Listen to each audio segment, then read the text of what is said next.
America, a murdering place to live, where we have been systematically programmed from the start and passed it along to our kids. Now, we have a long history of abusing people, the environment, and the political system. So my brothers and sisters, I ask you why? Why are you so surprised at the rise of crime that has kept us high on our Willie lynching ways that have kept us enslaved to this day? Dots twerking and lurking for butt shots filled with poison that can kill you on the spot. Oh, she thinks she's hot. Not. When Sarah Barton's beautiful, full-figure body was put on display in a disgraceful way back in the day due to that racist brutality that still exists to this day. Do you know who you really are? You see, our queens were pioneers in this game, but yet their history tries to erase them from our brain, leaving an unknown stain of ignorance, filled with Christopher Columbus and Harry Potter lies, stripped of their contributions and identification. Bell Hooks, Zora Neale Hurston, Frances Cress, Alice Walker, the miraculous cells of Henrietta Leakes, whose cells were stolen by doctors in 1951 to analyze. And surprise, her cells are still being used today, helped to develop the polio vaccine and researching cancer and AIDS. Not quite sure if they shared that with you in your textbook, His Story. No family compensation, while her cells are spread throughout America's murderous, gentrified nation, America.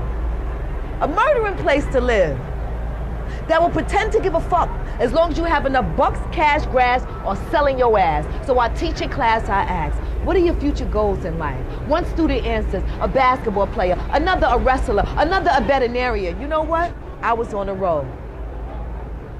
Until another student stood up and said, I want to be alive. America, a murdering place to live. Now, I cannot let this slide, because most children in my neighborhood by the age of 5 are traumatized and desensitized, walking over yellow tape on their first day of school, and we expect them to pay full attention and not act out as fools. They deserve a chance to live.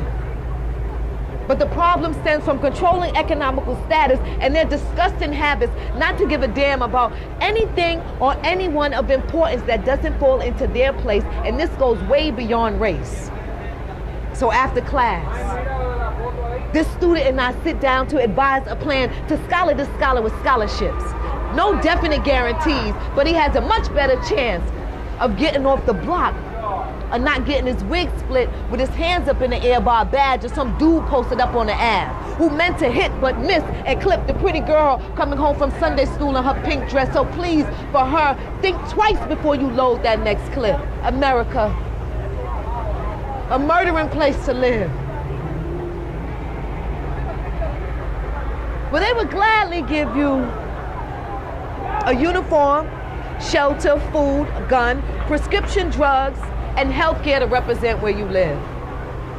Fighting for a cause you don't quite comprehend, but the skilled media representatives will help you understand how day and night seeing the dead faces of men on the battlefield is a necessity, but not as important as the 633 murders committed in 2014 in New York and the D. You know, this shit amazes me. How we have Chicago Fire and PD for the whole world to admire on Hulu and regular TV. But yet they are never shown the real war zones from every block where there's a hot spot that you cannot cross without fearing for your life. Yet when one of us are hit by a uniform clip, we sing a different song, a tune that's soon played out because that was my nigga and I'ma go all out. While another family mourns, a mother, a brother, a sister, a father, grandparents, cousins torn. A mother's left alone, trying to raise a family, having child one after the other, but she's all alone. From birth, a mother experiences the gift of entombment with each and every child. To carry life in the womb is God's miracles and blessings. So please, help me understand how someone can be pushed so far beyond belief that she would take her babies and put them in the freezer from head to feet. I was frightened. I mean, I didn't want to read or hear the news. I mean, did she show any signs, leave any clues? America, A murdering place to live, but not our babies. They will not be a part of this. So please stop individualizing and start communicating face to face. Put the phone down for a second and speak to somebody. You just might be able to save a life. But we are all one big black family, and it still takes a village to raise a child up, to give them faith, to go out and deal with this world right.